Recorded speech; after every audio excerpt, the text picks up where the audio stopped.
Hai teman-teman, kali ini kita akan mengulas sejarah sistem tanam paksa. Topik bahasanya yaitu mulai dari pengertian tanam paksa, latar belakang tokoh tanam paksa, tujuan tanam paksa, dampak tersebut, dan penghapusan tanam paksa. Pengertian tanam paksa adalah secara teori, tanam paksa atau kultur stilcel adalah sebuah kebijakan yang diterapkan oleh pemerintah kolonial Belanda, di mana rakyat Hindia Belanda harus menyerahkan 1/5 hasil tanaman ekspor mereka sejak tahun 1830. Latar belakang dari sistem tanam paksa atau kultur stilcel ini karena pemerintah sedang mengalami kekosongan kas negara.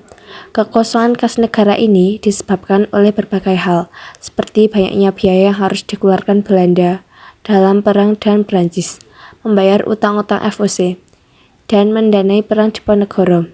Hal ini menyebabkan pengeluaran keuangan menjadi semakin tidak terkontrol.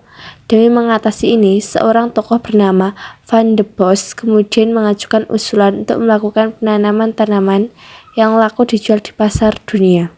Usulan ini kemudian diterima oleh parlemen dan diterapkan di Hindia Belanda yang dikenal sebagai kebijakan kultur stilcel.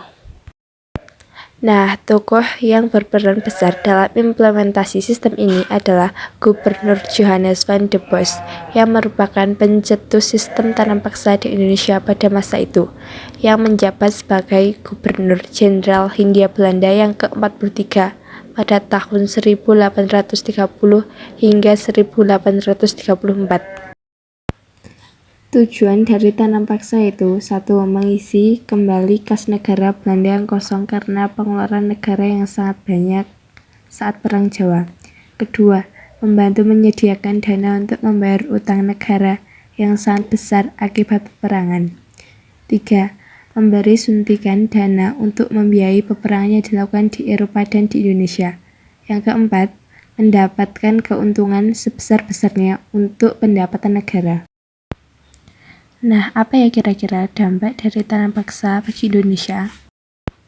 Dampaknya berupa rakyat menderita dan memiliki beban yang sangat berat karena harus menyerahkan sebagian tanah dan hasil panennya, mengikuti kerja pajak. Timbulnya berbagai wabah penyakit serta kelaparan yang berkepanjangan karena kesejahteraan yang tidak tercapai akibat tidak mempunyai penghasilan yang cukup. Kemiskinan yang semakin meluas. Para petani yang menanam paksa menjadi tahu berbagai tanaman ekspor ke depannya serta teknik menanamnya. Penghapusan sistem tanam paksa. Pada tahun 1840, penderitaan rakyat sudah terlihat sangat jelas dan berbagai wabah penyakit di mana-mana serta kelaparan yang merajalela. Di samping hal tersebut, pajak naik dan menyiksa rakyat. Akhirnya, setelah 20 tahun kemudian secara berangsur, sistem tanam paksa dihapus secara radikal, mulai dari tanam paksa lada, indigo, teh, tebu, dan menyusul lainnya.